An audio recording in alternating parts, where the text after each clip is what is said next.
안녕하세요. 매일 아침 말씀 묵상에 오신 여러분을 진심으로 환영합니다. 1월 5일 목요일 하늘에 쌓아둔 보물.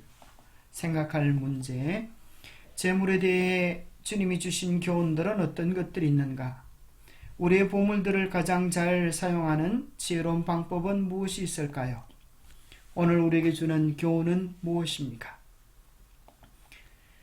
재물에 대한 주님이 주신 교훈은 마태복음 6장에서 만나게 됩니다. 산상보훈 속에서도 우리는 재물에 대한 많은 가르침들을 발견하게 됩니다. 너희를 위하여 보물을 땅에 쌓아두지 말라. 그게는 좀과 동독이 해하며 도둑이 구멍을 뚫고 도둑질하느니라. 오직 너희를 위하여 보물을 하늘에 쌓아두라. 그게는 좀이나 동독이 해하지 못하며 도둑이 구멍을 뚫지도 못하고 도둑질도 못하느니라. 내 보물이 있는 그곳에는 내 마음도 있느니라. 우리 주님 말씀하셨습니다. 우리의 보물들을 땅에 쌓아두지 말라고 하십니다. 거기는 여러 재난들이 있기 때문입니다. 그러면 우리의 재물들을 어떻게 하늘에 쌓아두겠습니까? 좀이나 동록이나 도둑이 뚫지도 못하는 하늘에 우리의 재물을 쌓을 수 있는 방법은 무엇입니까? 생각해 봐야 할 것입니다. 마태복음 6장 24절에 보면 한 사람이 두 주인을 섬기지 못할 것이니 혹 이를 미워하고 저를 사랑하거나 혹 이를 중히 여기고 저를 경히 여김이라. 너희가 하나님과 재물을 겸하여 섬기지 못하느니라. 한 사람이 두 주인을 섬길 수 없다라고 말씀하면서 그 두 주인을 하나님과 재물로 묘사해 주고 있습니다. 우리의 신앙이 정말 바르게 하나님을 믿는다면 재물에 대한 우리의 가치관이 하나님께서 원하시는 방향으로 바뀌어지게 될 것입니다. 반대로 하나님을 믿노라 이야기하면서도 우리의 마음과 생각들이 재물에 매여 있고 자기의 욕심을 벗어나지 못한다면 참되게 하나님을 믿는 것이 아니라고 이야기해 주시고 계시는 것입니다. 누가복음 12장에서는 또 예수님이 한 이야기를 하고 계십니다. 어리석은 부자에 대한 이야기인데요. 내가 내 영혼에게 이르되 영혼아 여러 해 쓸 물건을 많이 쌓아 두었으니 평안히 쉬고 먹고 마시고 즐거워하자. 하나님이 이르시되 어리석은 자여 오늘 밤에 내 영혼을 도로 찾으리니 그러면 내 준비한 것이 누구의 것이 되겠느냐. 자기를 위하여 재물을 쌓아두고 하나님께 대하여 부유하지 못한 자가 이와 같으니라. 우리는 혹 이런 어리석은 부자 같지는 않습니까? 정말 우리의 마음이, 우리의 생각이, 우리의 관심이 이 땅에서의 우리의 즐거움입니까? 아니면 하나님의 뜻을 성취하고 이웃의 많은 사람들에게 복음을 전하는 일에 우리의 관심을 쏟고 있습니까? 큰 부를 축적했지만 결국 다 잃게 된 사람들에 관한 이야기를 많이 들어보았을 것입니다. 우리가 사는 세상은 매우 불안정한 곳입니다. 전쟁, 범죄, 폭력, 자연재해 같은 것들이 언제든지 우리가 모아놓은 것들을 다 쓸어가 버릴 수 있습니다. 심지어 성실하고 정직하게 모은 것들까지도 말입니다. 또한 죽음을 마주하게 되면 우리가 소중히 여겼던 그 모든 것들이 우리의 생명을 한 시간이라도 더 연장할 수 없는 쓸모없는 것이 되어버리고 마는 것입니다. 성경은 부자가 되거나 부를 축적하는 것이 잘못된 것이라고 말하지 않습니다. 대신 예수님께서는 이것들을 올바른 관점에서 바라보고 관리하라고 말씀해주고 계십니다.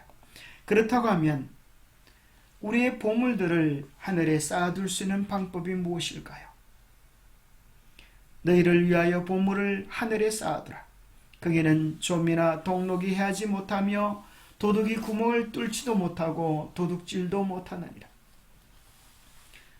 보물을 하늘에 쌓아둔다는 것은 어떤 의미일까요? 그것은 우리의 삶에서 돈을 최우선순위로 두고 가장 중요하게 여기는 대신에 하나님과 그분의 일을 최우선순위에 두라는 뜻입니다. 우리가 가진 것들을 하나님의 일을 위하여, 하나님의 나라의 확장을 위하여, 또 다른 사람들을 위해 일하고 그들에게 축복하는 일에 사용할 때 그것은 하늘의 보물을 쌓아두는 것입니다. 이러한 재물의 활용을 통하여 우리는 이웃을 복되게 할 뿐 아니라 하나님께서 우리의 모든 수고를 기억하셔서 하늘에서 우리를 위하여 상 주시겠다고 하는 것입니다. 특별히 우리는 하나님께서 이스라엘을 부르셨을 때 그 이스라엘의 원조 아브라함을 통하여서 하나님께서 어떤 목적과 이상을 가지고 이스라엘을 부르시고 우리를 부르셨는지에 대한 가르침을 주십니다. 하나님이 아브라함을 부르셨을 때 하나님께서는 아브라함과 그의 가족을 통해 이 땅에 있는 모든 가족들을 축복하고자 계획하셨습니다. 하나님께서는 하나님의 벗이라고 불렸던 아브라함에게 말씀하십니다. 내가 너로 큰 민족을 이루고 내게 복을 주어 내 이름을 창대하게 하리니 너는 복이 될지라. 너를 축복하는 자에게는 내가 복을 내리고 너를 저주하는 자에게는 내가 저주하리니 땅의 모든 족속이 너로 말미암아 복을 얻을 것이라. 우리 중에도 아브라함에게 주어졌던 것과 같은 책임이 있습니다. 참으로 아브라함이 하나님 앞에 온전히 쓰여졌을 때 아브라함 그로 말미암아 누구까지 복을 받게 되었다고요? 땅의 모든 족속이 복을 받게 되었습니다. 그래서 신약 성경을 시작하는 마태복음 1장 1절에는 아브라함과 다윗의 자손 예수 그리스도의 세계라 그렇게 이야기해 주고 있지 않습니까? 우리도 다 신실한 순종의 모본의 아브라함의 삶을 통하여 예수 그리스도의 족보가 이어지고 예수 그리스도의 그 나누어 주신 놀라운 복음으로 인하여 천하 만민이 구원을 얻는 귀한 은혜를 누리게 된 것입니다. 하늘 축복의 비결은 무엇입니까? 누가복음 6장 38절에 보면 주라 그리하면 너희에게 줄 것이니 곧 후이려 누르고 흔들어 넘치도록 하여 너희에게 안겨주리라 하셨습니다.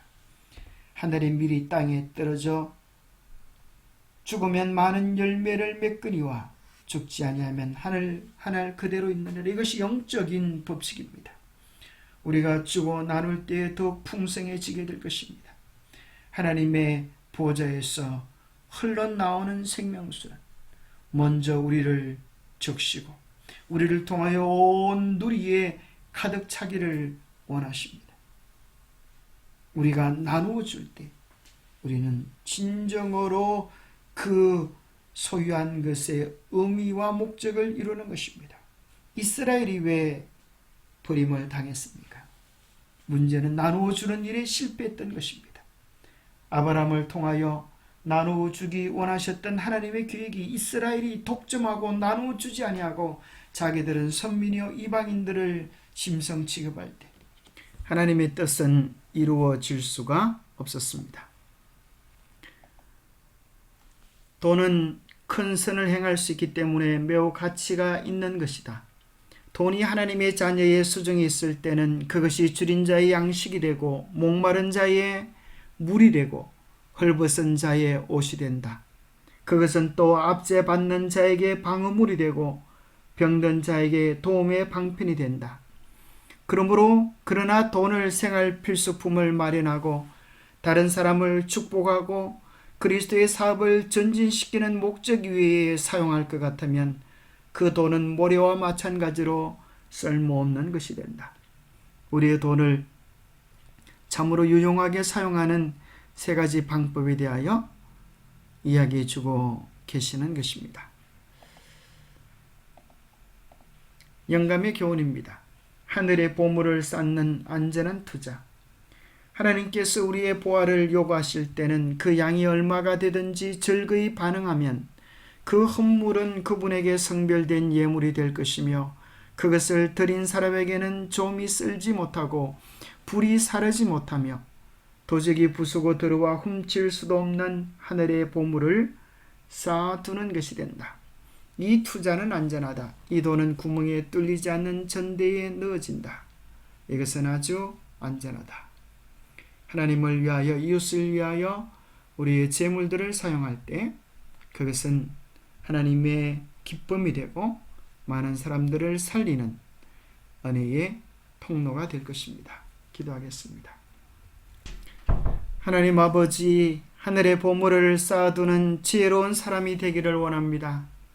하지만 자꾸만 눈앞의 필요와 이익에 따라 움직이는 부족한 우리의 모습을 발견할 때가 많습니다.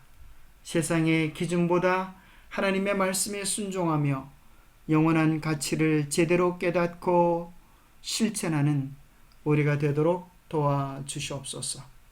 우리 주 예수 그리스도 이름 모자하여 간절히 간구하옵나이다.